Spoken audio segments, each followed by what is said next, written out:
Hi, everyone. Welcome back to Gratitude Journey with Michelle. As we come to an end of the year, it's time to pause, reflect, and give thanks for the lessons we've learned, the people that we've met, and the ways we've grown. Today's episode is extra special. My guest is a compassionate psychotherapist whose work is rooted in mindfulness, gratitude, and service to others. She's someone who truly embodies what it means to give back with grace and purpose. Together, we'll explore how practicing gratitude and mindfulness can bring healing, clarity, and connection, not just to others, but to ourselves as well. So grab your cup of coffee, tea, settle in, and let's begin with this episode 30, When Gratitude Meet Mindfulness, Lessons from Life of Giving Back. Friends, let's all welcome Amy Burke. Hi, Amy. Hi, Michelle.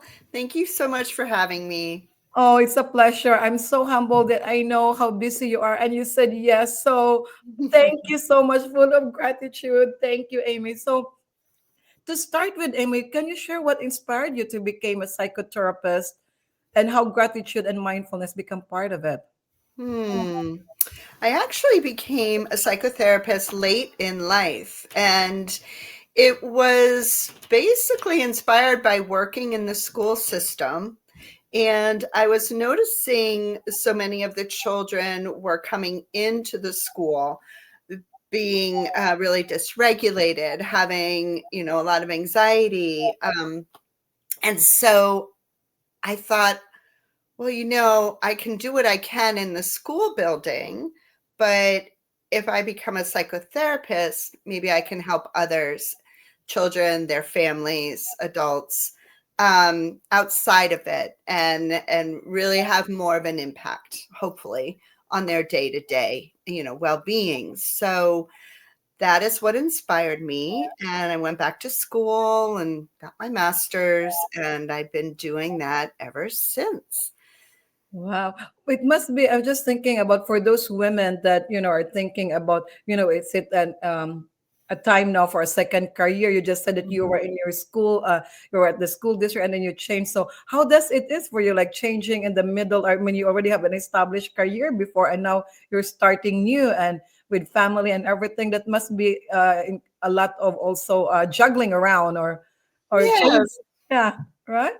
absolutely. I mean, I would say that being an adult learner and starting a new career was actually more fulfilling than when I was an undergrad, 18 years old. Yeah. Um, you're just so much more invested, and you're doing it because you really, really want to. And obviously, having a lot of good supports around you to help you to get through it. But I would recommend it's never too late. That's what I tell everybody.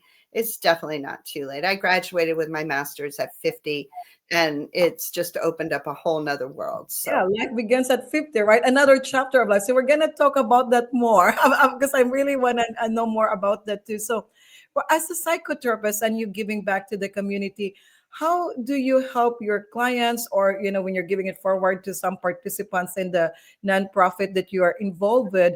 Gratitude and mindfulness help with the healing process. mm, right. So, gratitude is about connecting to our hearts, and then from there, being able to connect outward to what people, places, things that are around us.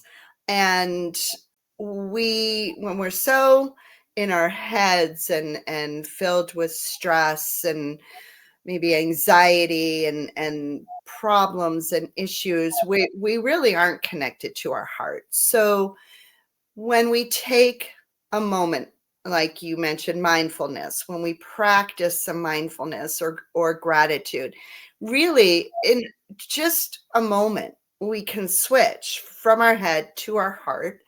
And from there, it opens us so much more to peace, well being.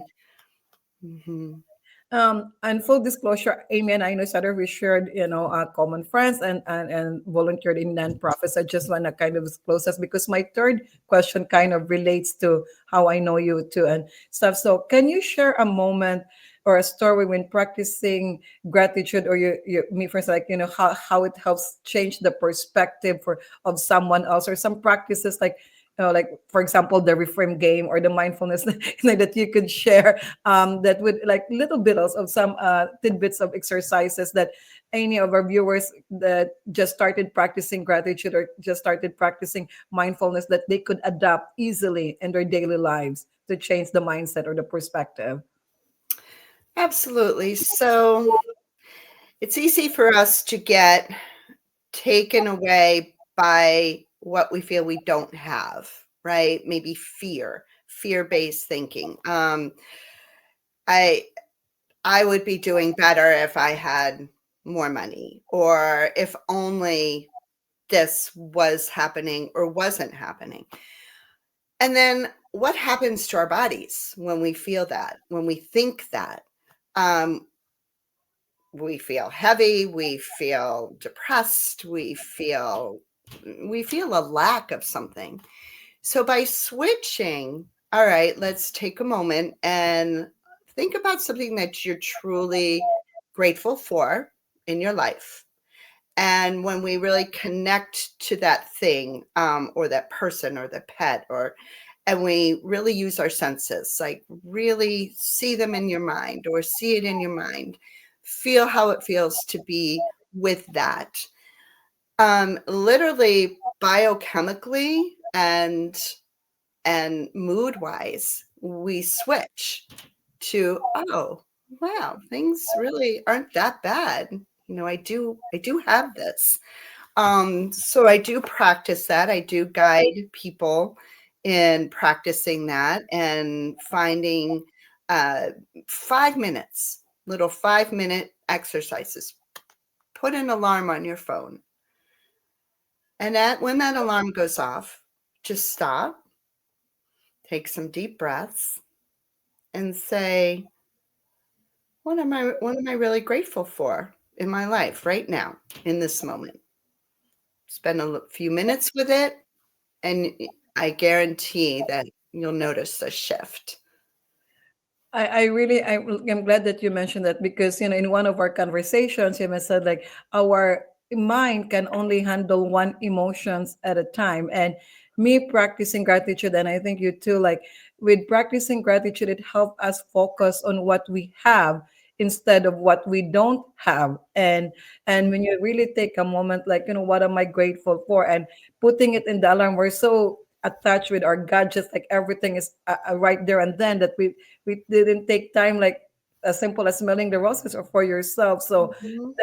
that having like even 2 or 5 minutes, just take a pause and take that as your me time. And I think that's really a helpful, for me it really does, and for sure for anyone that hasn't started, I encourage you, and it really opens a different perspective. And also maybe saying it out loud too, like not just on your mind, because then it makes it more into like a Mhm. manifestation or a vision, that Mhm. go to that. Mhm. Yeah. Right, exactly. Saying it out loud. How it really makes a difference how you connect to the vision of what you're grateful for. It really um, kind of deepens your feeling of gratitude. Not just saying, "Oh, I'm really grateful that I have this," and then you move on with your day. No, really sitting with it, really imagining, picturing it, being with it really makes a big difference. As far as they say in the brain, what fires together gets wired together. So that's with the neurons in the brain. When they have done scans, when we practice gratitude, there's a part of the brain that lights up, and those are neurons, right? And then the more we do it, the more that those neurons get like wired in our brain, the easier it becomes. So it's kind of like practicing at the gym, building your muscles. Eventually your muscles are there for you, right? You Right. feel stronger. Well, the same with practicing gratitude. It's there for you. It's easy. It's easier to get there. Yeah. the more And you I think right now, regardless, we don't want to play what politics in our discussion here, but with everything that's going on now more than ever to really also I look at gratitude and mindfulness, and I don't know, you're the professional here, as also a self-care. oh, Because yeah, and that's really important, because we were as women or men also, we wear so many hats, and we're with all the technology, just like all these things going on. So taking the time, I think I associate gratitude, mindfulness, self-care. absolutely. Yes, it's Yeah, a really important self-care. And totally. and again, I want to stress that it doesn't have to be a long time. Yeah. Um, Mindfulness is different than meditation. Thank you. That's just about my next question. Was like, I don't have time. I'm working. What am I gonna do? So can you please elaborate that a little bit? All right. So with meditation, it is a practice, right? Where you're breathing, you're sitting in stillness. You can be saying a mantra in your head, or you could be listening to some light music. It doesn't have to be completely silent, but that's its own practice. Mindfulness really is coming back to the present, noticing what is happening, not having any judgment. And I tell the people I work with, not making a story about it. So we're so good at making a story. We have a thought, and then we just keep going with it, right? We elaborate very well in our mind. So with mindfulness, it's about practicing. Oh, I just had the thought that I need milk at the grocery store. Okay, fine. Now come back to breathing, coming back to this moment. That's what mindfulness is about. And it being in the present, that's what we really have control over. Our minds so much want to go in the future or the past, but we don't have control over either of those.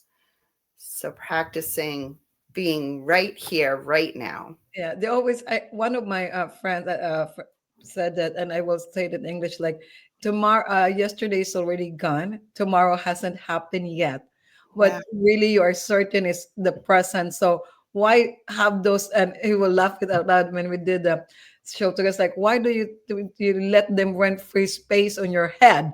Like especially all this, like our human brains. Like, oh, what could have I done differently? But you already made that lesson, so move on. Why do you have to keep on replaying?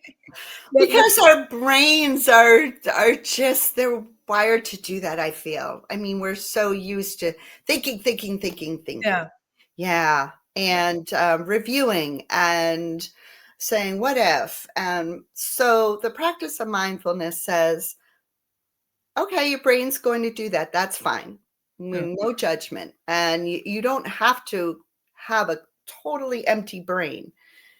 You just have to notice where it's going, and then you come back to either taking a deep breath or noticing something in your environment, mhm, um, noticing how your body's feeling. There's a lot of tools. yeah. We call them anchors in mindfulness to Thank you. anchor you into the present. Yeah. And breathing alone is like you when you recognize your breath and how really and what I do it sometimes is that I go out to my office, I go to my car, I take that 3 or 5 minute break, and I just breathe, and I just Oh, and you notice the shift. Because again, I think what some of the comments that I get in some of the episodes of Gratitude Journeys, that like, how could you stay grateful all the time, or how you could do, like, with all the things that's going on. And what I'm thinking, it's not that we don't acknowledge those emotions. Of course, sometimes you're upset, you're angry, but it's your choice, and you have a choice how you process that, and mindfulness come to that one. So Amy explained it really well, that okay, you have this, your thoughts wander around, and you just bring it back to the present, and breathing actually. And now it even like do like when makes you like, okay, I'm breathing, and you notice that the breathing also, the way it's just come to slow down, and then you're back to your gratitude. So that's gratitude and mindfulness. Thank hmm. you for that one, Amy. Now, as we close the year, and we're having this episode in the December, what are some mind? I know you already shared a couple of this, but what are other some mindfulness or gratitude exercises that people can do daily? Because again, before and you explained it that mindset and mindful and meditation are two different things. So again, so that they cannot be overwhelmed. So any other practices that you could share that will be quick and easy to adapt, and later on it just becomes like a muscle memory, or going to the gym that becomes their part of their practice as well. Yes, sure.